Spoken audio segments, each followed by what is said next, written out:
The tax haven is dying, not with a bang, but with a global treaty. For decades, multinational corporations played a quiet game. Shift profits, avoid taxes, maximize margins. Now, the world is fighting back. But who really wins when the rules change? Today, we'll reveal how a global tax deal is redrawing the financial battlefield. Since the 1980s, countries have competed to offer the lowest tax rates to attract global capital. Ireland, Singapore, and the UAE became magnets for corporate giants, offering headline rates as low as 0%. This race to the bottom turned tax policy into economic warfare. Governments slashed rates to stay competitive, hollowing out their revenues. Meanwhile, corporations thrived, often paying less than local businesses. The system wasn't broken, it was working exactly as designed for those who designed it. In 2021, the OECD brokered a revolutionary agreement, a global minimum corporate tax rate of 15%. Backed by over 140 countries, including the G20, the deal targeted digital giants, Google, Apple, Amazon, but reached far beyond tech. By 2023, implementation began. Ireland raised its corporate tax for multinationals. The UAE introduced its first-ever federal corporate tax. The blow was clear. Mobility no longer guaranteed immunity.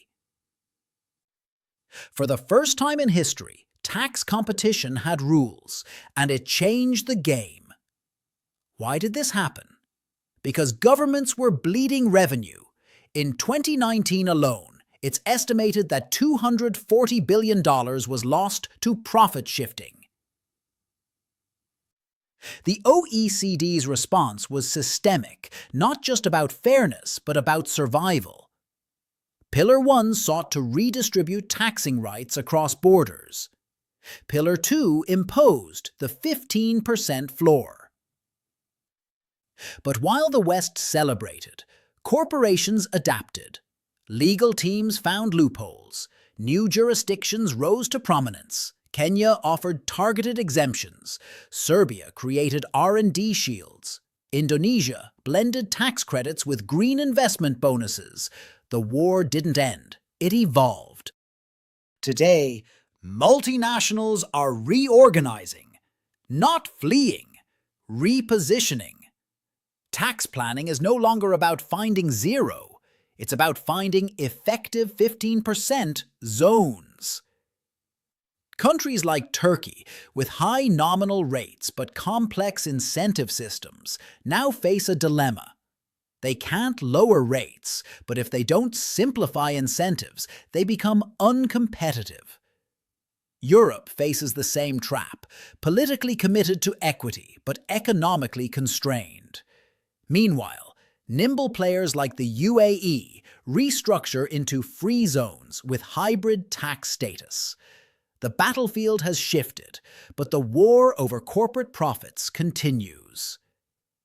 In late 2024, a leaked document from a global consultancy revealed that over 60 Fortune 500 firms had silently rerouted operations to mid-tier jurisdictions like Serbia, Kenya, and Vietnam. Not for labor, but for tax neutrality, billions moved without fanfare. Developed economies realized they had set the rules, but others had learned to bend them faster. Tax is no longer just policy, it's power. The old havens may vanish, but the game remains. As nations build walls, the smartest money simply builds tunnels. In geopolitics, power lies where capital rests, and capital never rests for long. Zakaria. If strategy, history, economics, and finance shape the world, this is where they converge.